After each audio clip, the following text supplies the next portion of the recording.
Baik, bismillahirrahmanirrahim. Assalamualaikum warahmatullahi wabarakatuh. Alhamdulillah, wassalatu wassalamu ala rasulillah. Pertama dan utama, mari kita panjatkan puja dan puji syukur kehadirat Allah subhanahu wa ta'ala atas berkat dan rahmatnya. Kemudian kita hari ini masih diberikan kenikmatan hidup, kenikmatan sehat, serta kenikmatan iman dan Islam. Wassalatu wassalamu ala rasulillah, dan salawat bermahkotakan salam semoga selalu tercurah limpah kepada junjungan alam Nabi Bana wa Nabiyana wa Maulana Muhammad sallallahu alaihi wasallam, kepada keluarganya, para sahabatnya, para tabi'in, tabi'in, dan semoga sampai kepada kita selaku umatnya. Amin ya Allah ya Rabbal Alamin. Ya, alhamdulillah anak-anak, kita kembali akan membahas terkait dengan qada dan qadar. Hanya sebelum kemudian kita mulai, lebih dahulu kita baca suratul Fatihah, kemudian membaca doa sebelum belajar. A'udzu billahi minasyaitonir rajim. Bismillahirrahmanirrahim. Alhamdulillahi rabbil alamin. Ar-Rahmanir-Rahim. Maliki yaumiddin. Iyyaka na'budu wa iyyaka nasta'in.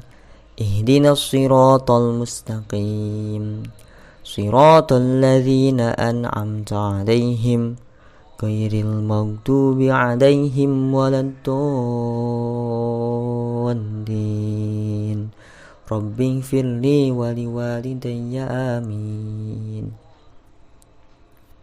Raditu billahi rabba wa bil islami dina wa bi muhammadin nabiyya wa rasula. Rabbi zidni ilman warzuqni fahman bi rahmatika ya arhamar rahimin. Ya, minggu lalu kita sudah bahas terkait dengan qada dan qadar. Maka materi ini adalah materi lanjutan, ya. Nah, kita mulai dengan kemudian pengertian iman kepada takdir.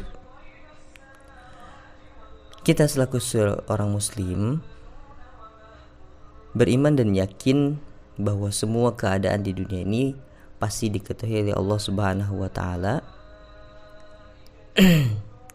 Itu adalah sesuatu hal yang wajib, ya. Karena Allah Subhanahu wa taala memiliki sifat Al-Alim. Maka seorang muslim wajib dia beriman dan yakin bahwa semua keadaan di dunia ini pasti diketahui oleh Allah Subhanahu wa taala. Baik kejadian yang telah terjadi, sedang terjadi, maupun yang akan terjadi. Semua itu diketahui oleh Allah Subhanahu wa taala. Karena kita pernah belajar, ya, Asmaul Husna, bahwa Allah itu memiliki sifat Al-Alim, Maha mengetahui segala sesuatu. Nah, maka kita wajib mengimani itu. Ya, seorang muslim itu wajib beriman dan yakin bahwa semua keadaan di dunia ini diketahui oleh Allah Subhanahu wa ta'ala. Kejadian apapun bentuknya telah diketahui oleh Allah Subhanahu wa ta'ala dan ditulis di Lauhul Mahfuz, kitab induk dan gambaran umum luasnya ilmu Allah Subhanahu wa ta'ala.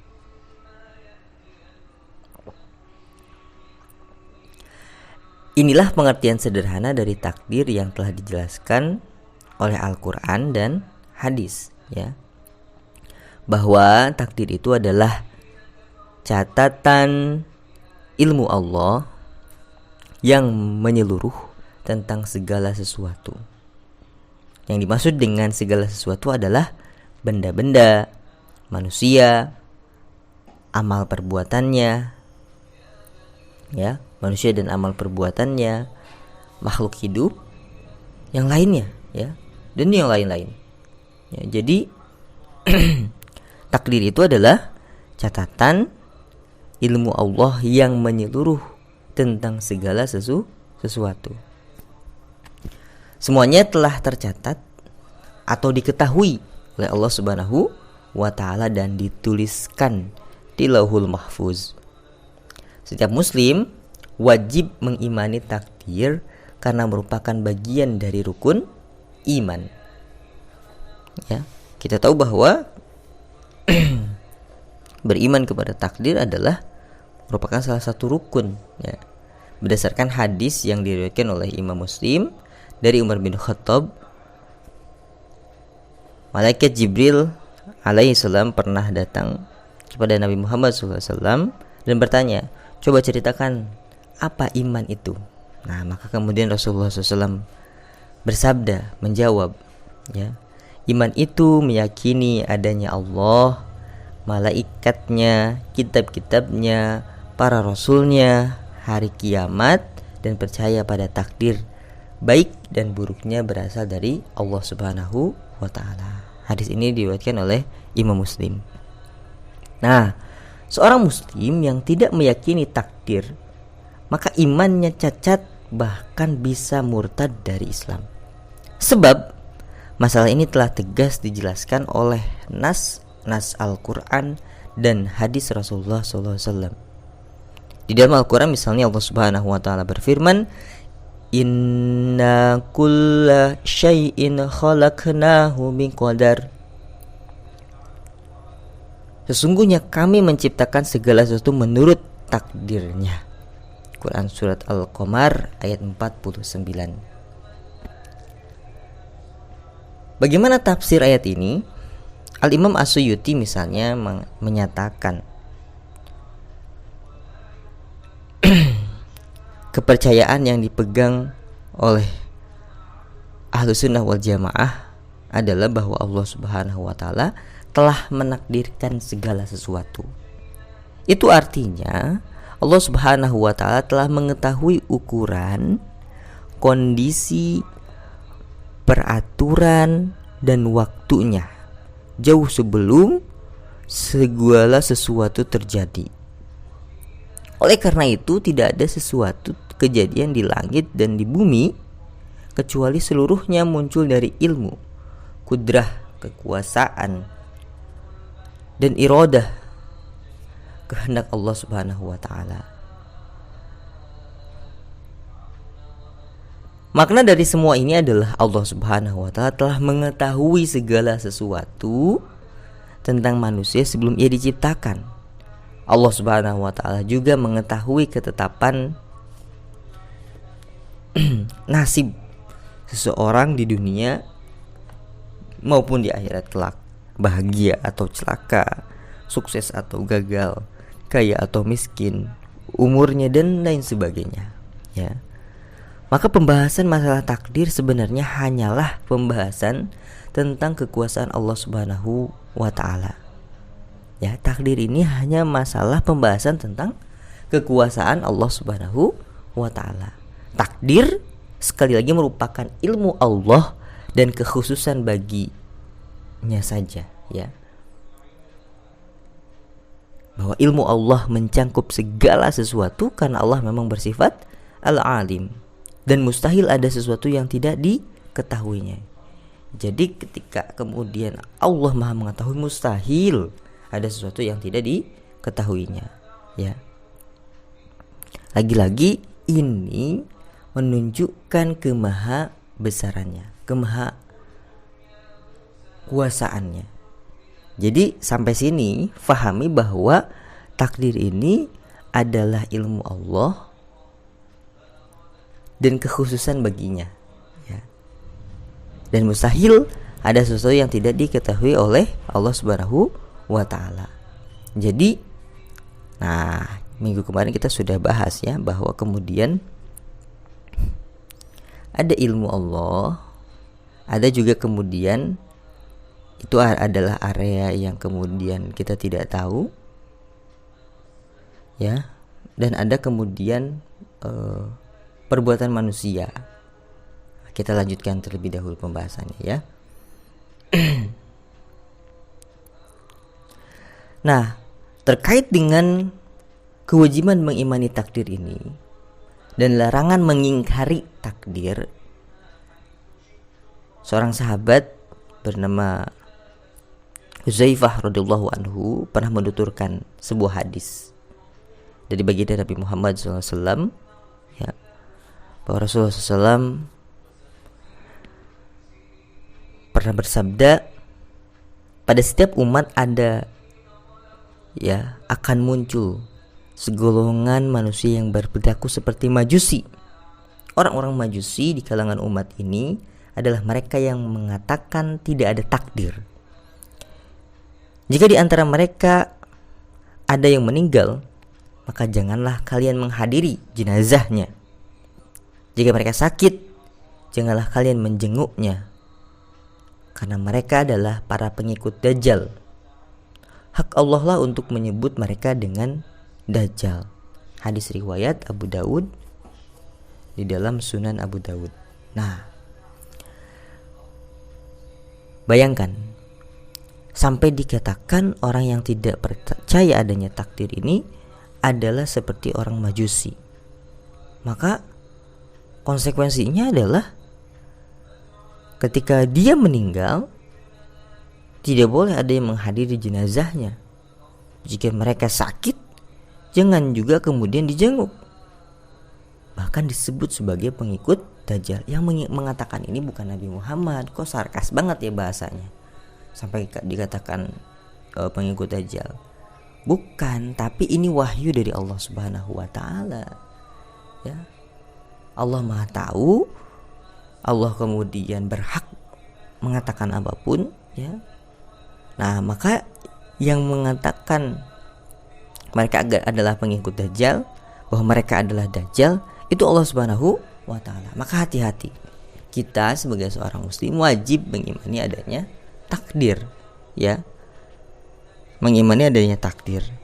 Bahwa tadi, tapi pemahamannya adalah bahwa takdir itu adalah ilmu Allah Subhanahu wa taala, ya. Sekali lagi, takdir itu adalah catatan ilmu Allah Subhanahu wa taala yang menyeluruh tentang segala sesuatu, ya. Itu pemahaman takdirnya. Kemudian, nah, meskipun kita mengimani takdir, ya, ilmu Allah Subhanahu wa taala, tapi janganlah kita mencampur adukan iman kepada takdir dengan amal perbuatan manusia. Nah, ini yang kadang-kadang suka dicampur adukan dan keliru. Karena kedua hal itu, ya, beriman kepada takdir dan amal perbuatan manusia, itu tidak ada hubungannya sama sekali. Artinya, ilmu Allah tidak pernah memaksa seseorang untuk berbuat sesuatu, juga tidak pernah memaksa seseorang untuk tidak berbuat sesuatu.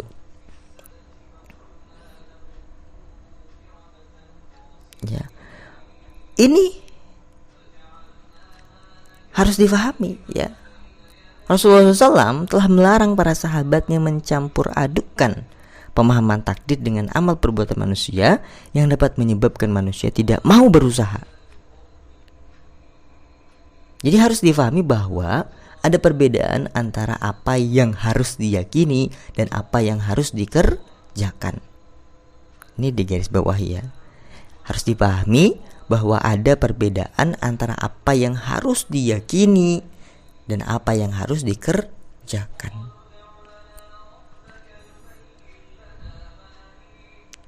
Sebagaimana kemudian sebuah hadis yang diriwayatkan oleh Imam Muslim dari Ali bin Abi Thalib radhiyallahu anhu, bahwa Rasulullah SAW suatu hari pernah duduk-duduk bersama para sahabat. Di tangan beliau ada sepotong kayu. Lalu dengan kayu itu baginda Nabi Muhammad SAW menggores-gores tanah. Kemudian beliau mengangkat kepala dan berkata kepada para sahabat, "Setiap kalian yang bernyawa sudah ditetapkan tempatnya di surga atau di neraka." Mendengar itu, maka kemudian para sahabat terkejut dan bertanya, "Kalau demikian, wahai Rasulullah SAW, Apa gunanya kita beramal? Apakah tidak lebih baik kita pasrah saja pada takdir? Nah, kemudian baginda Nabi Muhammad SAW menjawab, jangan, tetaplah beramal, sebab setiap orang akan dimudahkan oleh Allah jalan yang sudah ditentukan baginya. Lalu Rasulullah SAW membaca Quran surat Al-Lail, ya. Nah, jadi terkait dengan takdir ini, begitu hadisnya, ya, bahwa setiap orang itu sudah kemudian ditetapkan dia nanti di surga atau di neraka. Wah, sahabat sampai kemudian terkejut dan bertanya, ya sudah, kita pasrah saja karena kan sudah ditetapkan di surga atau di neraka. Tapi kata Rasulullah tidak. Maka apa? Kata Rasulullah, jangan.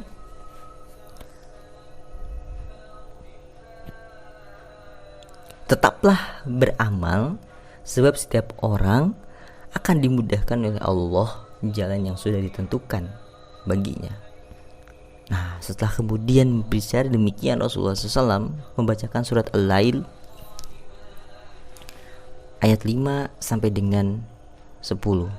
Coba semuanya dibuka Al-Qur'annya, dilihat Quran surat Al-Lail surat ke-92 juz ke-30.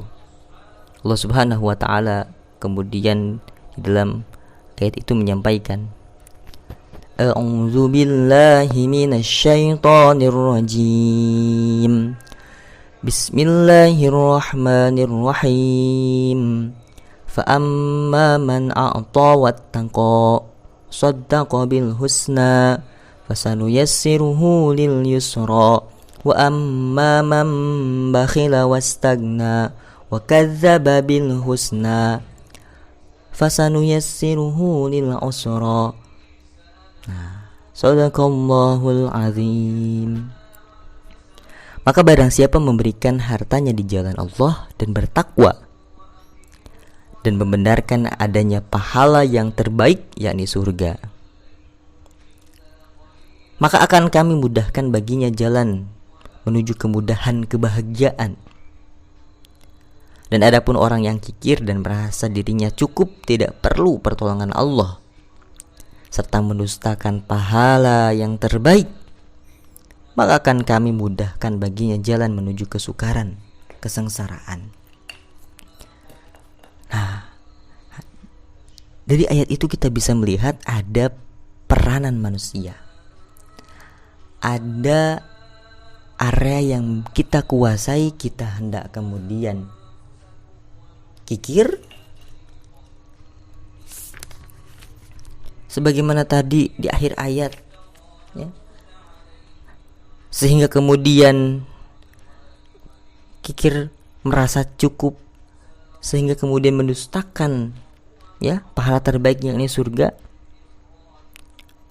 sehingga kemudian baginya adalah jalan kesukaran, ya. Atau kita mau memilih menjadi orang yang memberikan harta di jalan Allah setelah kemudian bertakwa kepada Allah Subhanahu wa taala dan membenarkan adanya surga, maka Allah mudahkan jalannya. Nah, di sini kemudian manusia diberikan informasi oleh Allah Subhanahu wa taala, ya, mau pilih yang mana. Maka di sana kan kemudian ada area yang manusia kuasai, sehingga kemudian konsekuensi yang dia dapatkan, balasan yang dia dapatkan adalah atas pilihannya, ya. Jadi, ya, anak-anak, sungguhnya Islam mengajarkan bahwa manusia diciptakan dengan bekal akal, kekuatan, persiapan tenaga, dan ilmu, agar ia mampu membedakan mana yang salah dan mana yang benar sebagai standar perbuatannya. Nah, maka dengan demikian, secara sukarela manusia akan memilih tanpa adanya unsur paksaan, ya, sekehendaknya sendiri. Sebab sesungguhnya takdir hanyalah pemberitahuan tentang ilmu Allah yang sangat luas meliputi segala sesuatu. Nah, ini harus digarisbawahi, Bapak ulang, ya. Sesungguhnya takdir hanyalah pemberitahuan tentang ilmu Allah yang sangat luas, meliputi segala sesuatu. Ya, sekali lagi, bahwa sesungguhnya takdir hanyalah pemberitahuan tentang ilmu Allah yang sangat luas, meliputi segala sesuatu. Ilmu Allah tidaklah pernah memaksa seseorang untuk berbuat sesuatu atau tidak berbuat sesuatu.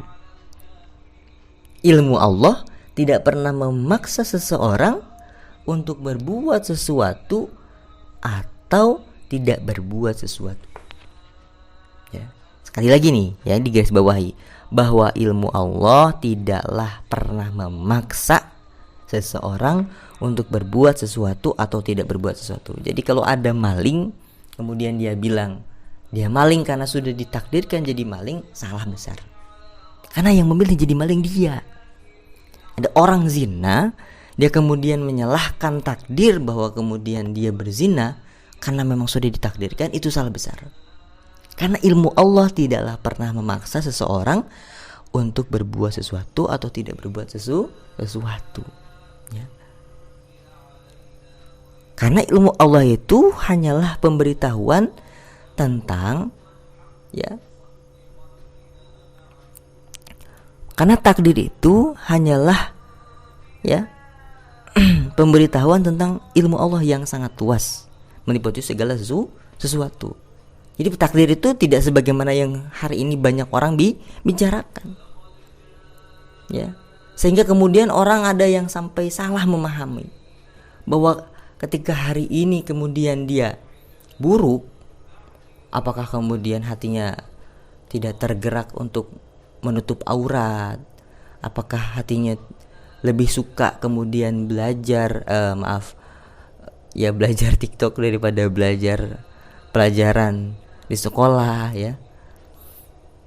Nah, itu ada yang memahami bahwa seginilah kemampuan saya mah kayak gini orangnya, memang sudah ditakdirkan begini. Itu salah besar.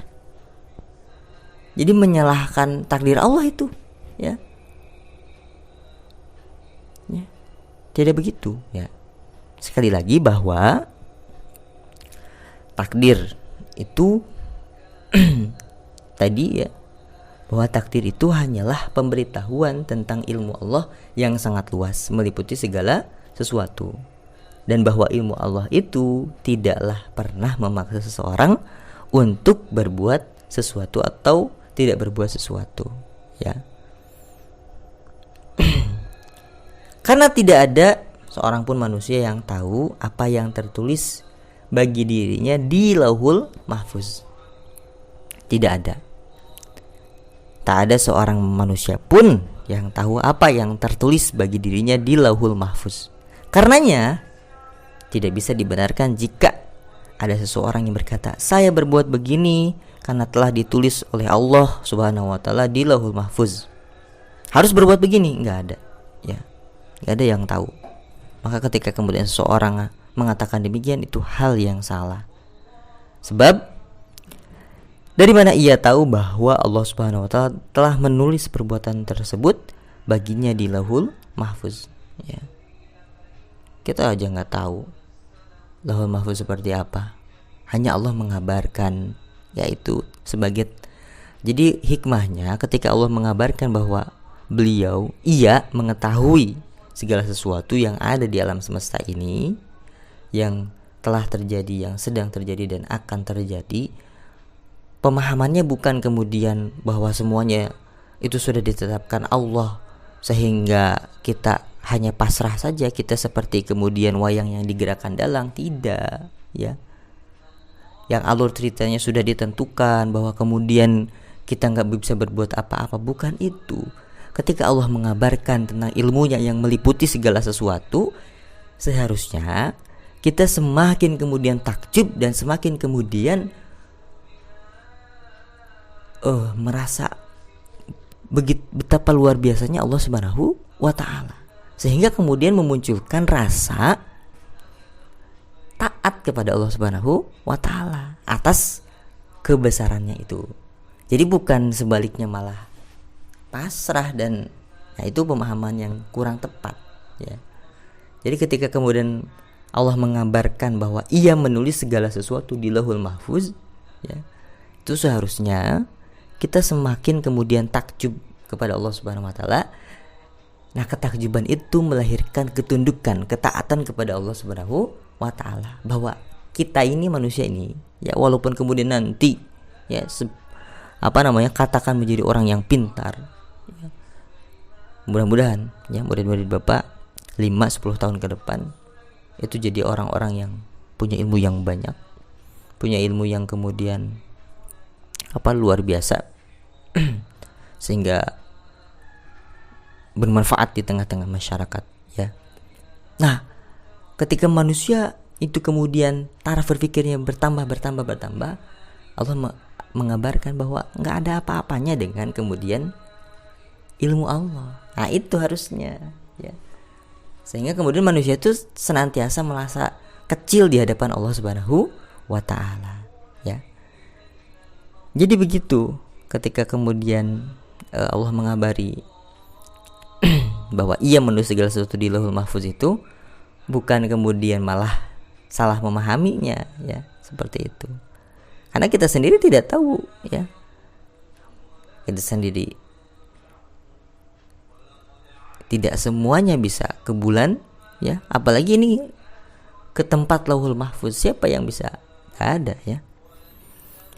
Nah, anak-anak, jadi sesungguhnya mengimani takdir dengan pemahaman yang benar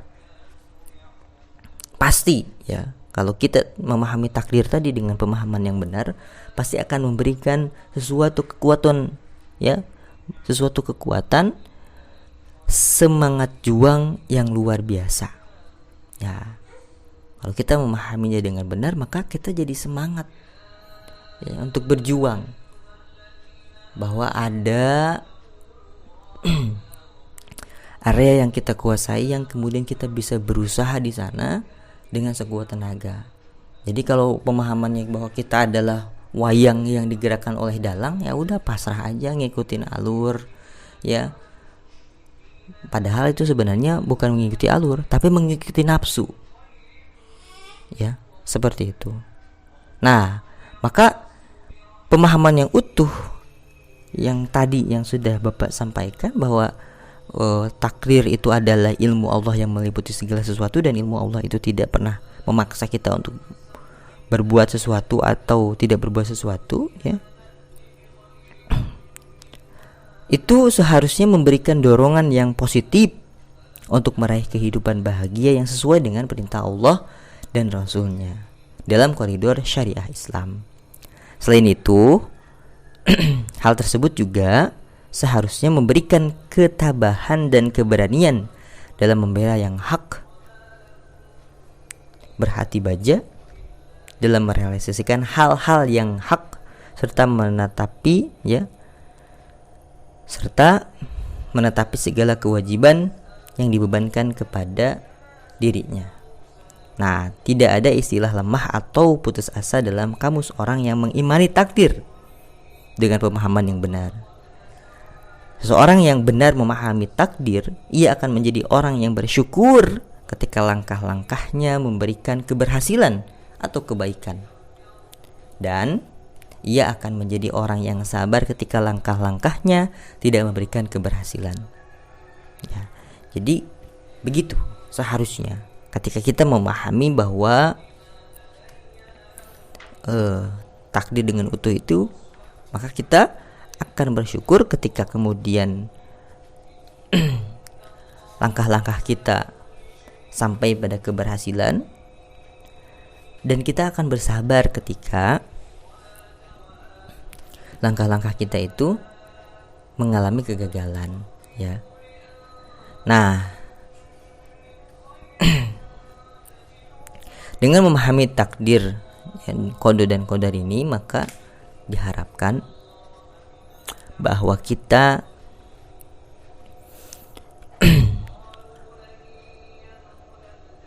mengerjakan segala sesuatu, sungguh-sungguh mengerjakan sesuatu, karena kemudian kita akan dimintai pertanggungjawaban atas pilihan kita, ya. Minggu lalu sudah kemudian Bapak sampaikan bahwa kita hidup pada dua area. Ada area yang kemudian kita kuasai, dan ada area yang kemudian menguasai diri kita. Nah, kita ini ketika kemudian ada sesuatu yang kita tidak kuasai, itu kode Allah Subhanahu wa taala. Ya. Misalnya Dinda itu bawa motor pelan-pelan, sudah kemudian itu kan ada yang Dinda kuasai, bawa motor dengan safety, ya, kecepatannya di bawah 60 km per jam, sudah pakai helm, ya, sudah di pinggir karena kan tidak bawanya pelan-pelan, maka di pinggir di sebelah kiri bawanya pelan-pelan. Ya, itu area yang dikuasai Dinda. Tapi kalau tiba-tiba dari belakang ada yang nubruk, nah itu area yang tidak dikuasai Dinda. Itu adalah kode, ya, qadarullah, harus tabrakan. Ya sudah, diminta pertanggungjawaban tidak. Nah, tapi ketika kemudian jatuh misalnya, marah-marah, nujuk-nujuk sampai kemudian mengeluarkan kata-kata kasar. Nah, respon itu, reaksi itulah yang kemudian akan diminta pertanggungjawaban. Ya.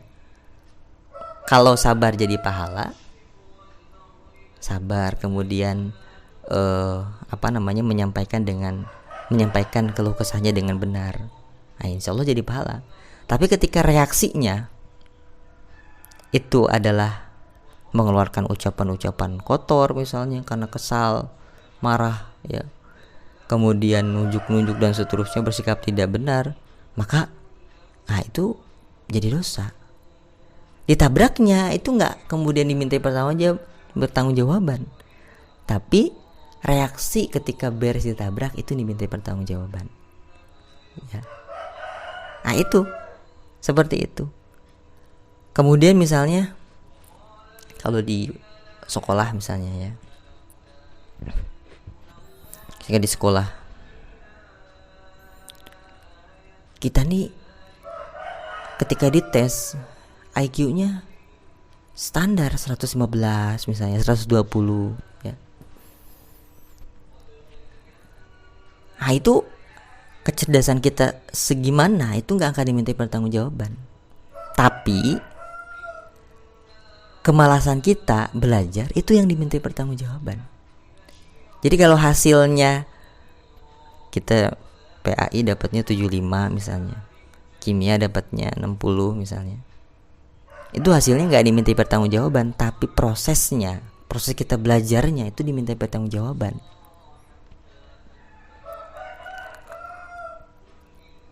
Nilai 90, proses dapat nilai 90-nya itu dimintai pertanggungjawaban. Kalau nyontek, ya gimana tuh? Iya, 90. Tapi pas ujian nyontek, itu dimintai pertanggungjawaban, hati-hati, karena itu area yang kita kuasai. Ya. Begitupun dalam kehidupan sehari-hari. Kita memilih jalan yang baik dan buruk, itu pilihan kita. Kelak dimintai pertanggungjawaban. Waktunya belajar, kita gunakan TikTokan misalnya. Nah, itu nanti dimintai pertanggungjawaban, ya. Fa'alhamaha fujuraha wa taqwaha. Allah telah memberikan mengilhamkan pada jiwa manusia jalan keburukan dan jalan ketakwaan. Quran surat Asy-Syam ayat 8. Fa'alhamaha fujuraha wa taqwaha. Fa'alhamaha fujuraha wa taqwaha. Allah telah mengilhamkan, ya, kepada jiwa manusia jalan keburukan dan jalan ketakwaan. Allah berikan ilham. Allah berikan jalan mana yang buruk, mana yang memberikan pada ketakwaan. Nah, manusia kemudian memilih, dan nanti kelak akan dimintai pertanggungjawaban. Ya, Allah menunjukkan dua jalan, bahwa ini benar, ini salah. Menutup aurat, membuka aurat, itu pilihan. Ya, Allah sudah mengabarkan menutup aurat itu kewajiban. Membuka aurat itu akan diminta pertanggungjawaban, akan kemudian dihisab, akan kemudian mendapatkan balasan, bahwa setiap helai rambutnya jadi dosa, bahwa kemudian setiap helai rambutnya itu akan menuntun dia ke neraka. Ya, itu dimintai pertanggungjawaban. Sudah dikabarkan sebelumnya, ya. Jadi kalau hari ini ada orang, wah saya mah kalau nanti masuk neraka, karena sudah ditulis di Lauhul Mahfuz, nah itu kan belum beres, ya. Minimal putar video inilah bahwa takdir Allah itu adalah ilmu Allah yang meliputi segala sesuatu, dan ilmu Allah itu tidak pernah memaksa seseorang untuk berbuat sesuatu atau tidak berbuat sesuatu, ya. Nah gitu, mau sholat tidak sholat itu pilihan. Sudah dikasih tahu kan sama Allah, ya. Kalau ngaji pasti tahu bahwa ketika sholat dia dapat pahala, ketika meninggalkan sholat dia dapat dosa. Mau pacaran atau enggak pacaran, nah itu sudah dikasih tahu. Kalau ngaji pasti tahu, pacaran mendekati zina, tidak pacaran lebih terjaga. Semuanya dimintai pertanggungjawaban. Kullu nafsin bima kasabat rohina. Dan setiap diri bertanggung jawab atas apa yang telah diperbuatnya, ya. Jadi ketika sudah membahas beres terkait dengan qada dan qadar, seharusnya kita kemudian lebih bijak dalam menjalani kehidupan. Karena kita tahu ternyata Allah memberikan, ya, terkait dengan perbuatan manusia ini, Allah memberikan kekuasaan, keleluasaan kepada manusia untuk kemudian memilih perbuatannya. Mau yang kemudian sesuai syariat atau tidak sesuai syariat, mau kemudian yang menuntun dia pada ketakwaan atau kepada kemaksiatan, itu pilihan dia, ya. Maka setelah pembahasan ini seharusnya dia menyadari bahwa setiap perbuatan di apa yang kemudian dia pilih, ya, itu menentukan masa depan dia, baik di dunia maupun di akhirat. Dia tahu bahwa ketika dia rajin belajar, dia akan kemudian memahami materi pembelajaran, dan setelah itu kemudian mendapatkan nilai yang bagus, ijazah yang bagus, sehingga kemudian dipercaya banyak orang. Mudah kan? Orang yang dipercaya banyak orang itu enak, ya. Nah ketika kemudian sebaliknya dia memilih untuk malas-malasan, dia harus memahami bahwa pilihannya itu akan menghantarkannya pada kesengsaraan, ya. Nah, orang yang juga benar pemahamannya terkait dengan qada dan qadar, insya Allah dia akan bijak. Jadi orang yang bijak. Ketika misalnya dilahirkan dari rahim ibu yang kemudian tidak punya harta yang banyak, ya, katakanlah miskin, maka dia tidak akan kemudian berkeluh kesah terkait dengan kondisi ekonomi dia. Dia akan kemudian mensyukuri hal itu, bersabar atas hal itu, ya. Bersyukur karena kemudian masih diberikan kesempatan oleh Allah Subhanahu wa taala hidup di dunia, jadi manusia. Bersabar karena kemudian Allah Subhanahu wa taala pasti memberikan kebaikan atas ketetapannya, ya. Jadi ada pada hal yang kemudian tidak dikuasai manusia, dia akan tepat menyikapi. Pada hal yang tidak disukainya dia akan bersabar, pada hal yang kemudian disukainya dia akan bersyukur, ya. Nah,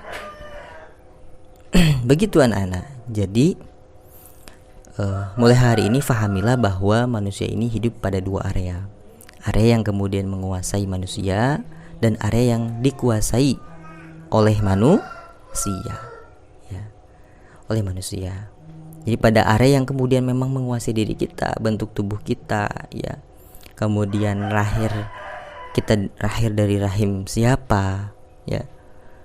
Kita kemudian lahir di tahun berapa dan seterusnya, sampai kemudian ajal kita seperti apa, jodoh kita siapa, kita terima itu. Ya, ketika itu baik maka kita syukuri, ketika itu buruk bagi pandangan kita, maka sabar atas hal itu. Misalnya kita lahir, nauzubillah min dzalik ya, ada orang lahir dari rahim seorang pelacur misalnya, maka dia harus sabar atas hal itu. Tapi juga tidak membuat dia harus jadi anak yang mengikuti jejak ibunya, enggak, karena dia punya akal, kan gitu ya pembahasan tadi. Setiap manusia punya akal, dia mampu kemudian membedakan, ya, si akal ini mampu menuntun dia pada pemahaman mana yang benar, mana yang salah. Ketika benar, ikuti. Kalau salah, seperti tadi misalnya jalan ibunya sebagai pelacur, maka tinggalkan. Karena kullu nafsin bima kasabat rahina, setiap diri akan kemudian dimintai pertanggungjawaban atas pilihannya. Ya. Begitu anak-anak, ya. Nah, pada area yang dia kuasai, maka dia harus kemudian berjuang penuh, ya. Area yang dikuasai, belajar. Mati-matian tuh belajar. Masalah hasilnya itu urusan Allah, ya. Nah, pertanyaannya sekarang, ketika semua orang ingin menjadi yang terbaik, dia sudah kemudian melakukan usaha terbaik atau tidak? Gitu. Jangan hanya kemudian setelah beres bagi rapot, memang takdirnya segini nilainya mah. Nah, salah itu. Usahanya belum maksimal, tapi ketika kemudian hasilnya demikian, dia sudah pasrah. Itu kurang tepat, ya. Nah, jadi itu pembahasan terkait dengan qada dan qadar. Lebih kurangnya yang benar dari Allah, yang salah dari Bapak pribadi, ya. Tugasnya adalah kemudian merangkum apa yang sudah 2 minggu ini kita pelajari tentang qada dan qadar. Merangkum, ya, bukan menulis ulang. Apa yang kemudian ada di benak kalian dan apa yang masih kemudian jadi pertanyaan, silahkan tuangkan dalam buku. Kalau yang sudah difahami silahkan dituangkan. Kalau yang masih menjadi pertanyaan silahkan tulis di kolom komentar. Assalamualaikum warahmatullahi wabarakatuh.